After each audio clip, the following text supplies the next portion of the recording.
Tonight, actually, we've got Brenda McDermott, who is the Aboriginal Social Worker of the Year. Hi, Brenda. Hi, AJ. Nice to see you. It's good to see you. Yeah, the technology is working for us now, so that's great. Yeah, I know. It's not as easy just logging on at times, is it? No, it's challenging, but it's good to see your face and nice to catch up with you again. Well, I want to ask you, first I want to say congratulations, because late last year you won the Aboriginal Social Worker of the Year award. I did. How do you feel? Oh, look, I was shocked at first because I really didn't expect it. I knew I had been nominated, but I was blown away, I guess, and it's still sinking in because unfortunately I was suffering a fair bit of COVID. So it's really starting to sink in now. So I'm sort of thinking about what I can do to honour the award and how I can bring forward Aboriginal cultural safety and perspectives across the social work field. So what does it mean being Social Worker of the Year? Well, I haven't really determined that myself, but I would say it's about asserting our rights as Aboriginal people and bringing awareness of the different perspectives and ways of us, like the ways we work, the way we think, and how we use our land and our culture to as part of our being, I guess. Yeah. So I've been thinking about how I can influence, advocate, and drive forward Aboriginal ways. So it'll be a challenge, I think, with work, but I do it anyway. So every day, it's not like I'll have an extra job. I think it's just part of who I am. So what made you become a social worker? Well, years ago, I was an early childhood educator, and I was working in remote and rural kindergartens in small communities. And I found I was the local go-to person for young families, especially young mothers. And I was like the liaison officer, and I often had to deal with issues such as family violence, child protection, developmental delays, and working with other professionals for child development. And I just thought I need to know more. So I enrolled, after I did a Master of Social Education, I beg your pardon, I went into a Master of Social Work because I felt the two complemented each other. Yeah. And that was my platform to work for Aboriginal outcomes, because I'd, before the Victorian Early Years Learning Development Framework came in, I had actually worked on a strategic plan for Aboriginal early childhood curriculums, and that just lit a fire in me to bring better outcomes, because I saw how much work needed to be done, and also working with the local Kurnai and Gunai community and the elders to get this program going. Sort of, it just lit a fire in me, I guess, to go forward. So tell me a little bit about your background. So where's your mob from? Oh, yeah, I'm a proud Palawa woman of Latrawita, Tasmania. My mob is northwest Tasmania, of the Manegin community of the Tarkine Nation. I've also got links to Bruny Island, I found out, and I've just got a little bit of family history to navigate, and I'm almost there, but I believe through Fanny Cochrane.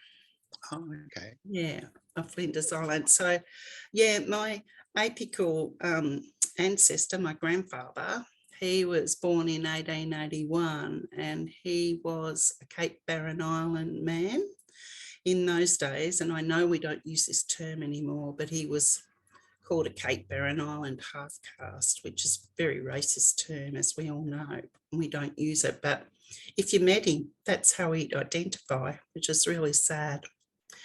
And then my mother was born when he was 50, and she was born in 1930. So there's a very close line of generation of the Palawa line that I'm proud to be of.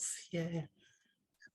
So did you find growing up being an Aboriginal kid, has things changed a lot, do you reckon, over the last, I don't want to say exactly how old you are, but to say like the last 50 years maybe? Well, I'm old enough, let's say it.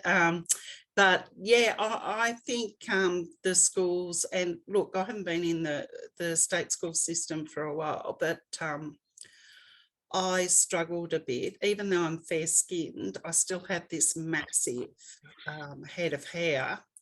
And at the school gate every morning, the headmistress would be there with a piece of rope, and she'd make me tie my hair back, because there were 7 children. I grew up in public housing, and that was a very good experience, I might add, because it's given me great insights. And I went to school and I love school, but there was that, and she used to say, tie up that islander hair. But Mum always said to us, don't speak of our Aboriginality out of the 4 wells, because they won't understand. And she was right. So we had that in our household, but we weren't to share it, because she was conditioned, socially engineered, to believe it was shameful to be of Aboriginal heritage. And did you grow up in Victoria or in? Yes. My mother and father eloped from Hobart and then married in Melbourne. Yeah, so yeah. So you mentioned living on Gurnai country, which is down I'm geographically challenged. I know where Gurnai country is, down near Morwell, Bairnsdale, Lakes Entrance area. But where exactly are you? I'm in Warragul, Yeah. which is, I believe, Gurnai for wild dog. And on Gurnai country, but just past the Warragul boundary, it becomes Bunurong country. So it's almost on the border, but it is recognised as under the government legislation as Gurnai country. Yes. So first you went into early childhood. What made you go into early childhood? I sort of was steered into teaching by my parents, and I'm not saying my age, but it was of the Gough Whitlam free tertiary education time, where you could go to uni. And I grew up on the Pines Estate in Frankston, North Frankston, which is a rough place to be. Yeah. And the Frankston Teachers College, which is now Monash University, was the closest to me. And to get there, transport and everything else, I chose that option and got a scholarship to study. So I'm grateful to Mr. Whitlam, without sounding too political, because I would not have got the opportunity to go into tertiary study and teaching had I not had that free education. So you had brothers and sisters? Yes, I've got, overall I'm one of 10, but my mother had 3 children from another relationship. And when she married my father, there was 7 born. So I have 5. So I have 2 sisters overall and 7 brothers, but I've lost one, sadly. In the household growing up on the Pines Estate in Frankston, there was 5 boys and 2 girls. Oh, that's it's a mob in itself. Yeah, I don't know if you can picture this. There was 2 bunks and a single bed in a small housing commission bedroom. It was the weirdest sight I've ever seen. They were just end to end. It was like a dorm. Yeah, yeah. So did any of your other brothers and sisters after school go on to university? Yes, my eldest brother David, he started preps and they put him into grade 2 because he was very mathematical and had a strong learning ability, and went through to high school and went to Melbourne University to study Bachelor of Science and Teaching. And he was, I think, one of the youngest because he was 16, because he skipped from prep to grade 2. And then he was teaching year 12 or HSC as it was then, students in Gippsland, and he was younger than some of them. So I think he was a little bit conflicted. Yeah, but he left teaching and went on to a career in IT, and yeah, very, very successful. So yeah. And then you moved into social work.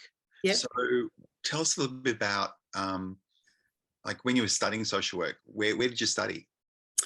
I went through Caulfield at Monash and did my placements down here in Gippsland. Yep. And I was very lucky to get into child adolescent mental health and CAMS at Traralgon through the Traralgon Hospital, which is a very big hospital now. Yeah. And and it was a real eye-opener for me, but I was culturally challenged because it was so mainstream, and a lot of the health services are, as we're well aware. And yeah, very conflicted at times, but almost dropped out over it. But had a good friend who said, no, don't give up. So yeah, went back and finished. So I enjoyed it. But at the time it was very challenging for me. Yeah, working, trying to work for community and seeing the assumptions made about Aboriginal people, just locking Aboriginal women in particular into stereotype sort of perspectives, like thinking that because Aboriginal women had many children, that they slept with them, like they were leading into other areas of child protection that were not at all relevant or right. So I did have to stand up a few times, and it was hard. Yeah, but I'm glad I did, because it's given me strength, and I know I did the right thing. Yeah. So what was your first job after social work, after doing the course? I went in, I applied, I saw the Aboriginal dispute resolution position advertised with the Department of Justice in Morwell, and I always felt I had a good ability to talk with people and see things from different ways, and I think my upbringing gave me that background because it was hard. I lived in poverty, so I felt it as well as saw it. And yeah, I was successful in getting the Aboriginal dispute resolution officer position. And then I trained up as an Aboriginal mediator for the Department of Justice. Yeah. And from there, I've done a lot of secondments, senior Aboriginal advisor roles, project roles, manager roles. So I've just returned. I'm now back at the Department of Justice and Community Safety Dispute Settlement Centre, Victoria in Gippsland. Yeah. So last year you were at the births, deaths and marriages, weren't you? Yes, I've just completed that secondment. Yeah, I was an Aboriginal advisor there. I just sort of It was a really interesting role and very challenging, but I do believe I finished that secondment and people had graciously acknowledged that I had made cultural change. So that was very rewarding. Yes. Yeah, because I know that was part of your the nomination listed the what you had done at the birth, deaths and marriages. Yes. So the listeners that don't know, what significant changes had you made to there? I overall just cultural safety and bringing understanding to many of the BDM workers, because it's a very much a regulatory system, as we all know. It's built on colonised principles. So I don't think they'd had much opportunity to learn, but they embraced culture with open arms. And I did a lot of review of the policies, the way they write policies for Aboriginal people, and also contributed to the work of the outreach team, because the outreach team will go out to communities upon request if they have, and prisons too, to enhance people's ability to get their birth certificates, because as we know, you can't start school, you can't get a job, you can't get a house or anything without any ID. Yeah. And it's a challenge for many people, including the stolen genes. So it's been a rewarding role. I've enjoyed it. Yeah. And how long was your secondment for? 1 year. 1 year. Yeah.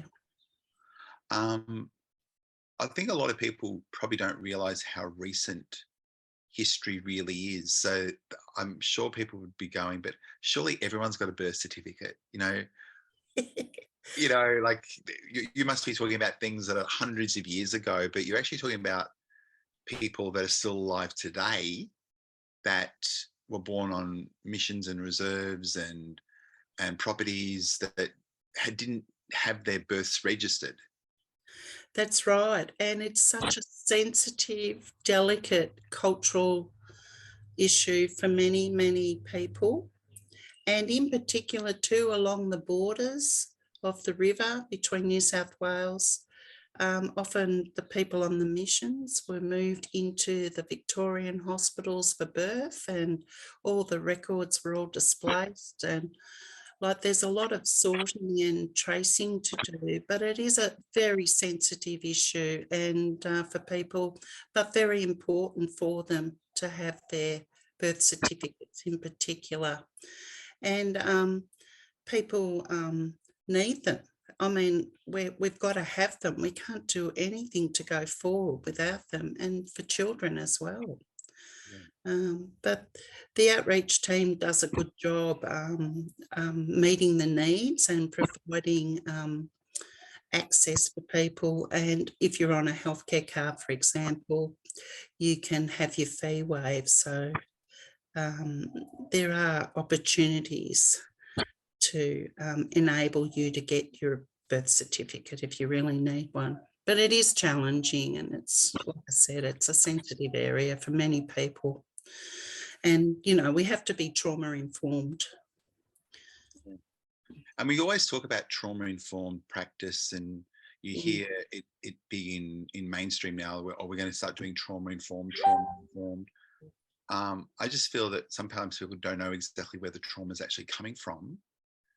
Yeah. So it makes it hard to do trauma informed practice if you're not recognizing where the traumas and how recent those traumas really are. Yes, I've questioned that myself. What is trauma-informed practice? But I can answer it from my perspective, and that's being aware, culturally safe, and being able to listen to people and their stories and trying to assist them and empower them to, particularly in BDM, to get the documents they need so that they can go forward in their lives. But we don't work from an oppressive relationship. We let them sort of determine what their needs are, and we listen, and we have an Aboriginal access line and email. So it is a challenging space, trauma-informed practice, and I don't know what your ideas are on it, but all I can say is do no further harm and tread carefully as we would on country. I'm surprised a lot of times when I do like cultural training, just people's lack of knowledge around history itself, how recent that history is, the experiences of Aboriginal people they think happened, you often hear that they go colonization, and I think colonization may have started some of the trauma, but there's been a hell of a lot of events that have happened since colonization to today. I think that not everybody has that ability to go, well, how does history impact on people today? Because today's trauma isn't just about colonization, it's about the experiences and the lives that people actually live now based on colonization, if that makes sense. Yeah, and like I'll talk about yesterday, with the inquiry of a beautiful Aboriginal woman we lost. Oh, sorry, it's still sensitive, but I think everyone in Victoria and even across Australia and the world saw the pain of that, the family, the inquiry, the outcomes, and the trauma that everyone's had to experience. That should not be happening. And you're right. And it's still very raw. It's there. And Aboriginal people have to manage that on top of all the other things that life demands of them. But yeah, we're exposed to it on a daily sort of exercise, if you like. If we go to work, we've got to deal with it. We have cultural load, we have the media coming down on us. The Voice is a huge topic at the moment and showing varying contentious views. So we do have to deal with a lot of trauma, and it's also in us. And then it's like we're still being topped up with it, and we have to deal and function in a colonised society. Yeah, but trauma's huge, and it doesn't go away. But we can try and look after ourselves and do the best we can, as we all know, and get out on country and work with community and get the strengths from the culture. And looking after each other as well. Yeah, that's right. I know that, Aboriginal people often are not promoters of themselves, if that makes sense. So, and you're only one of quite a few people who've ever won Social Worker of the Year, because there's only ever been 2 people so far that's actually held that award. I wonder who the other person was. Yeah, like I often joke. I haven't said that to the listeners at all, that I won the inaugural award, which meant just everybody had to be as good as me. But you won the second time it's ever been in place. What is that experience like, to actually, one, have the nomination, but then 2, actually knowing that you won Aboriginal Social Worker of the Year? Like I said earlier, I'm still trying to sit with it because there's so much going on, but I'm very honoured and I'm very proud, and I intend on doing the title justice, as far as I'm going to promote Aboriginal social work as much as I can and put forward our culture and the strengths of our culture, so that our allies and people that want to learn and know can get on board with us. We will walk together, and it's a great opportunity to do that, to bring awareness, as I see it. And like, it's still early days for me, but I am going to have a presence with this award, and I, I'm really honoured. That's all I can say at this stage. But and you know, all my work I do across government is social work. If I think about the concept of social work, like it's across policy, it's across projects, it's across your interactions and connections and your networks and your study. Because I am studying as well, and I'm sort of in a very good position, I think, to bring Aboriginal perspectives across government. But I do challenge sometimes. It doesn't always work in my favour, I must be honest. And I think what people don't realise that the Aboriginal Social Worker of the Year award is peer assessed as well. So, okay, yeah. so it is peer assessed, which means that other Aboriginal social workers actually recognise your work. Because I think one thing that I know for me, and I'm pretty sure it'd be for you as well, we don't do it for the recognition and the awards. No. So No. to actually have peers actually assess the application, actually go, you have made some significant, not just with your own career, but also with what you've done for community as well. Yeah, so well, I've contributed a lot, and I do sit on a lot of committees and provide sort of a cultural advice, if you like, or influence, and try and sort of break down the barriers and unconscious bias. But I do it respectfully, and I have my ways of working, and I've just sort of refined this in the last few years, believe it or not, because you can't be a bull at the gate, but you've got to influence. And but I find the story and putting people in a safe place to ask questions where there's no shame or blame, and just that they genuinely want to know, a lot of people that I've worked with, but they're just too afraid to ask about Aboriginal culture and ways. So yeah, that's what I've refined. But I do work across a lot of various committees and in government as well. Yeah. And I still have a grounding with community here in Gippsland, and still very connected, although COVID has put a bit of a stopper to that over the last couple of years. Yeah. Some virus, if people haven't heard about it.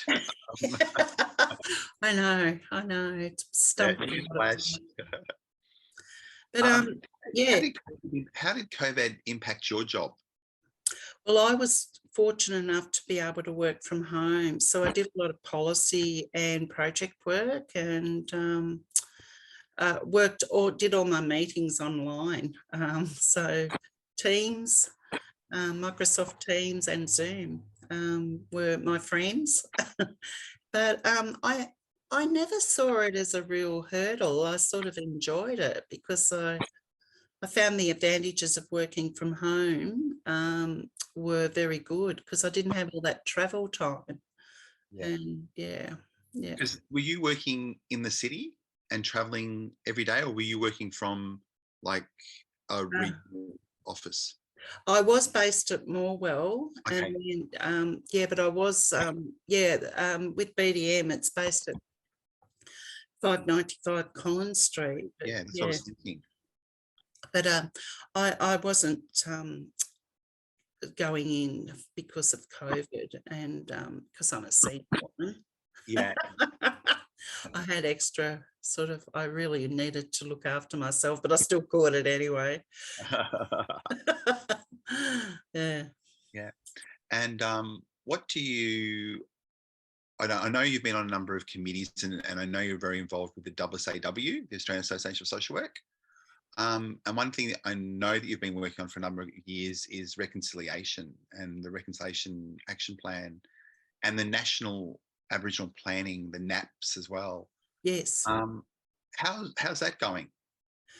Well, because of the holiday break, I believe I was supposed to have a meeting this evening, but Zoom had a bit of a malfunction. So we're going to review, I think, the Reconciliation Action Plan and then look at the future and, have a good look at it and see and get the Aboriginal committee to have a good look at it and see what improvements we can make and learn from it, because a RAP is a building block of a policy, if you like. So, and, they're challenging to do because people have different opinions and there's funding requirements. If you're going to make some plans, it's got to be backed by a budget usually.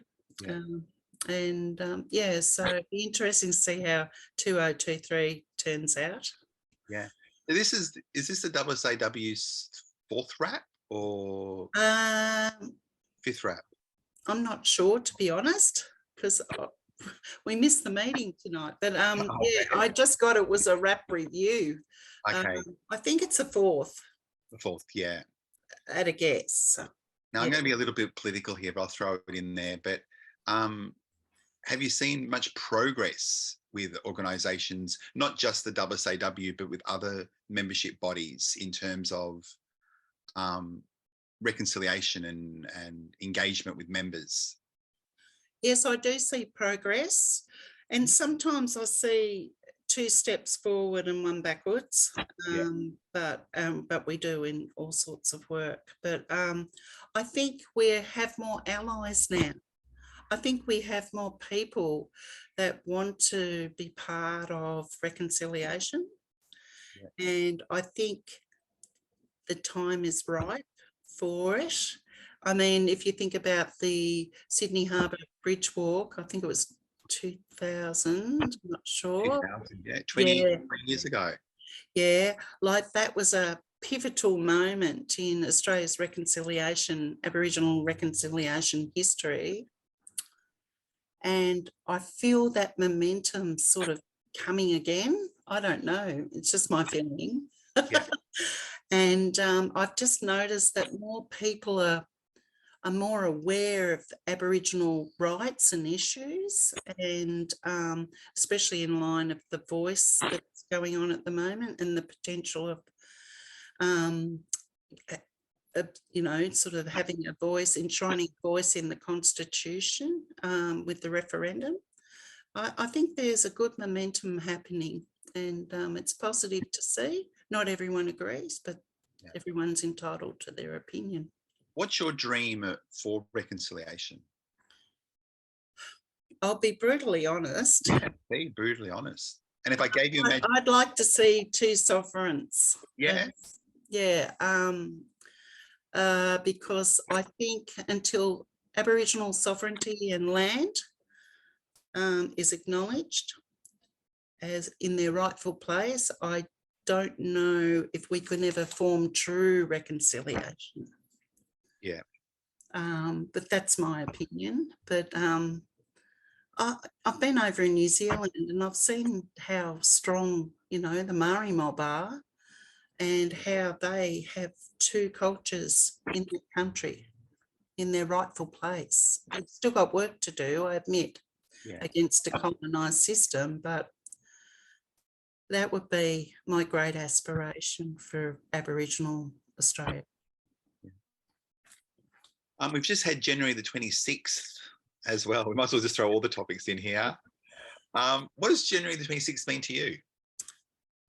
Again, I went away and went out onto the water and found spiritual sort of connection. I find it hard, and every year I have to sort of balance my emotions with it, because I realise that there are a lot of Australians, not First Australians out there, that cherish the day and look forward to it and do see it as a day of celebration.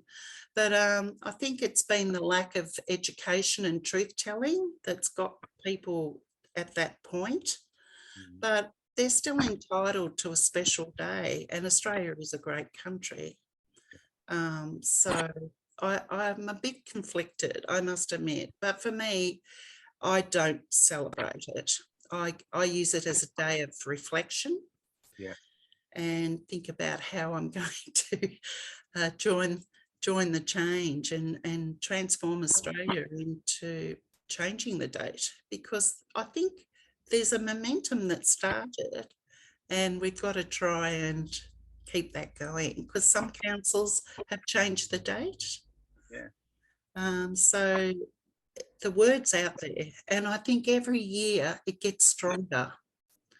Yeah, more and more people are becoming aware. But again, it's the truth telling that's with the voice that will, bring the realisation of Australia as a nation and the colonised past, that, the land was never ceded. Yeah. Do you still find that you have to explain Aboriginal issues to people? Yes, every day. You're very definite on that yes just then. Yes, every day, because attacking people or being defensive, or, you have to be gentle with people, because it's their understanding and they own that, and that's driven by their own environment and their own learnings and their own cultural values. So bringing in another culture or cultural values to a person that has their own is not easy, because it's about change. And I really do believe that gentle is better, but persistence is everything. And we're all trying to, bring awareness and truth. I think once the nation accepts the real truth, things will change. Yeah. Do you think that'll happen in our lifetime?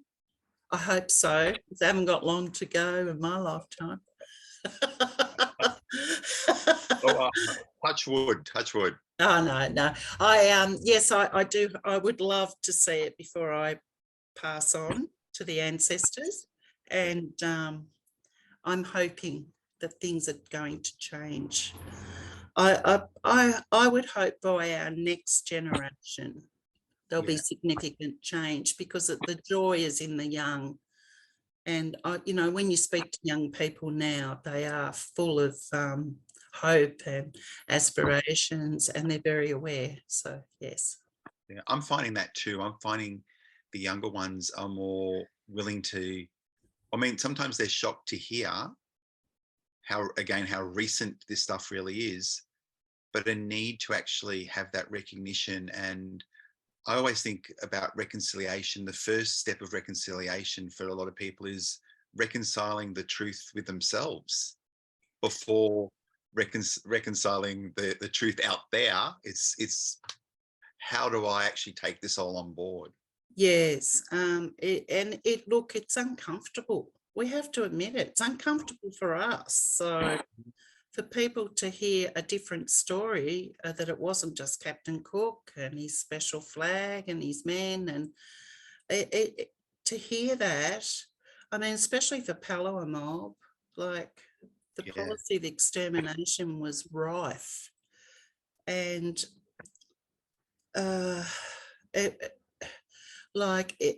the real story, as hard and as painful as it is, it still needs to be told.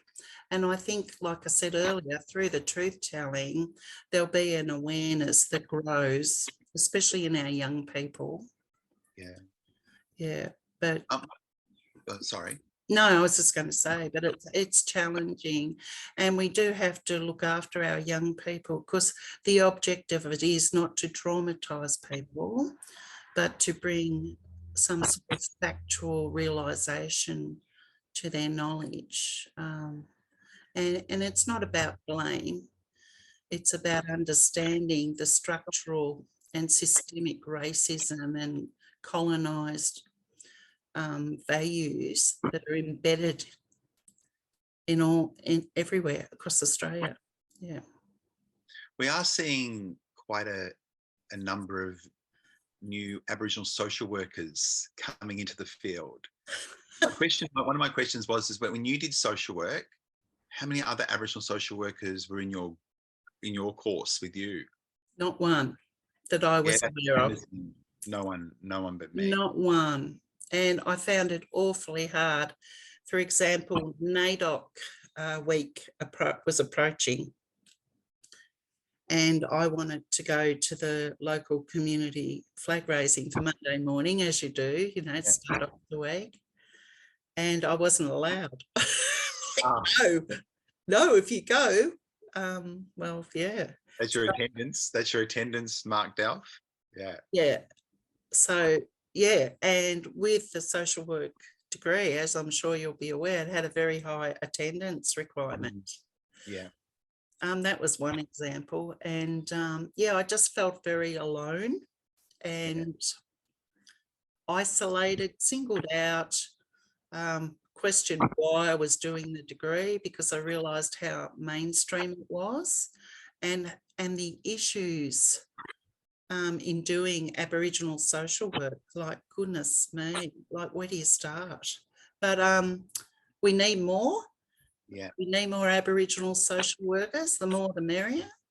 We're greater in numbers, and we can transform social work into Aboriginal ways and the strength-based ways, where we're valued for who we are.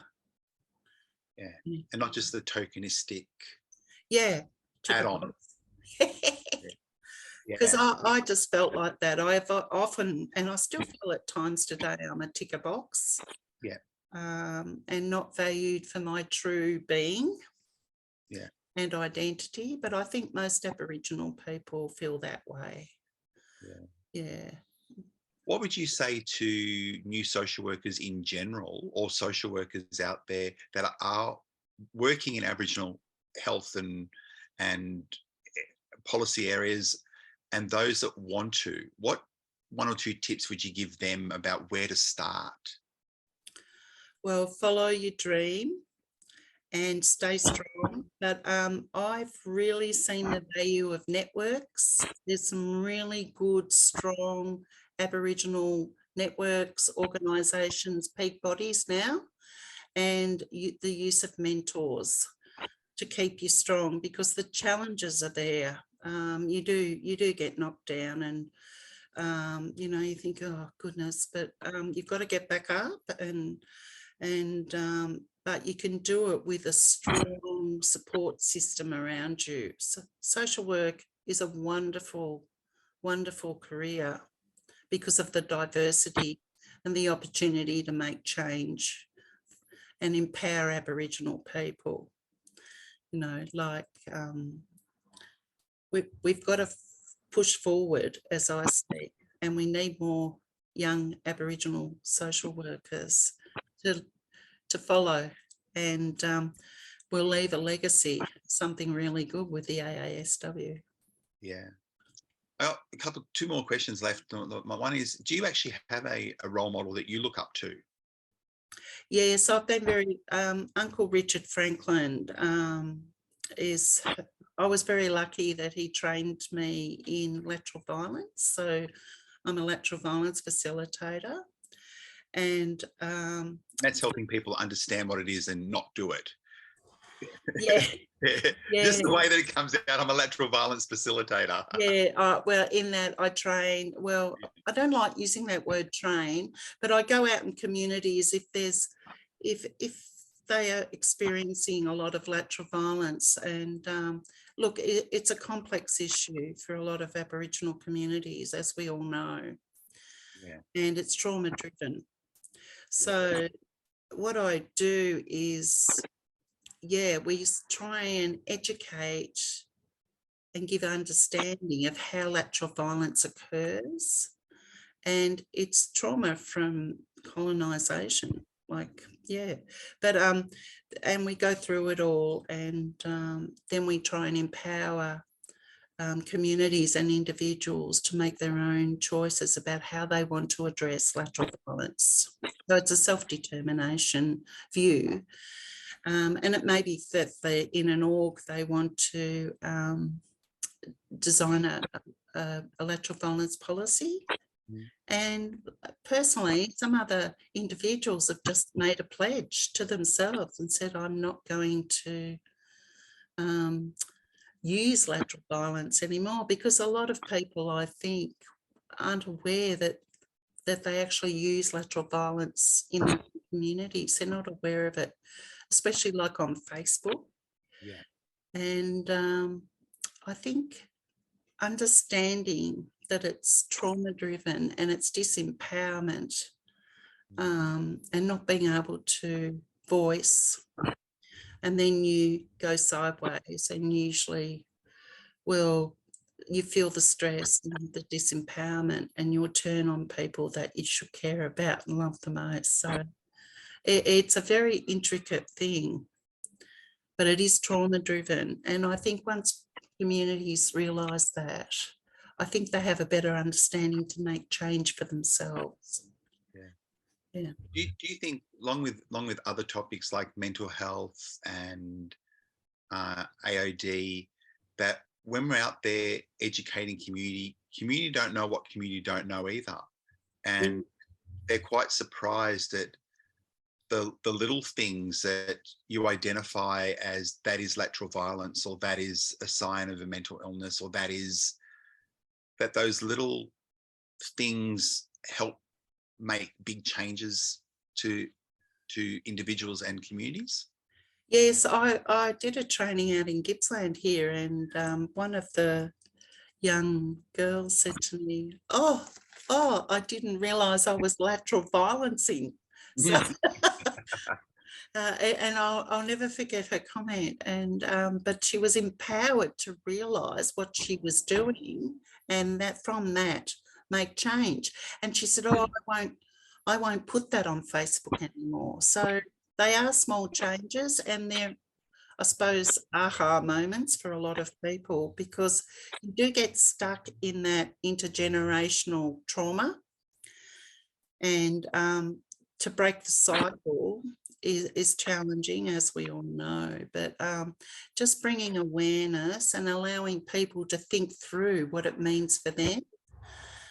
And I think we've all done it without realising it, let's face it, because it's a hard thing to understand. And but if we can make change. I know I explain to people sometimes when the topic comes up, when they go, oh, but I need to name and shame them. It's about bringing them out. I go, naming and shaming can be a form of lateral violence. Exactly. I'm not the lateral violent person. I'm going, not your intent, but those 26 posts of you with all the text messages the other person put up, that's the lateral violence component. Yeah, it's the behaviour. Yeah. And if we can separate it from the person, so the person's not the problem, it's a person that has a behavioural problem, if you like, and brought on through colonised impacts. So if you can separate it from yourself, you can look out and think, well, yeah, I did that. But it's a realisation, if you like, that it's separate from yourself, but you don't see it as part of who you are. Yeah, it's tricky. It's a bit of science. Which is your favourite topic. I know. Yeah. I know we have to wind up a little bit, but I think my last question that I've got is, if I gave you a magic wand and a bucket load of money and said, you can fix or change something out there to help improve Aboriginal people's lives, what would it be? Oh. I know sometimes it's a hard question to think. Yeah, look, it'd be many things, but I think it's up to our government to acknowledge our people and their rights and their sovereignty. I think that's a start. And look, we can have treaties. I mean, it's up to communities to decide what they want. But for me, I would really like to see Aboriginal people in equal partnerships leading the country. And I think that's where the great change will come. We need more Aboriginal leaders in high places. If we're stuck with a colonised system, and it looks like we are, then we've got to live side by side. We need to do that equally. Yeah. Yeah, and hopefully from there, things will change. Yeah. Well, I want to say thank you very much for joining me tonight and yarning with me, and I'm sure the viewers will love it as well. Thank you. Congratulations on being yes. 2023 yes. Social Worker of the Year. Oh, thank you, AJ. It's been a pleasure to yarn with you. I've actually enjoyed it because I don't get this opportunity either to share what I think and to guide people in the future if they want to be an Aboriginal social worker. Hint, hint. Okay. Thanks, Brenda. And thanks, guys. I'll see you at the next podcast. Thanks, AJ. Bye, everyone.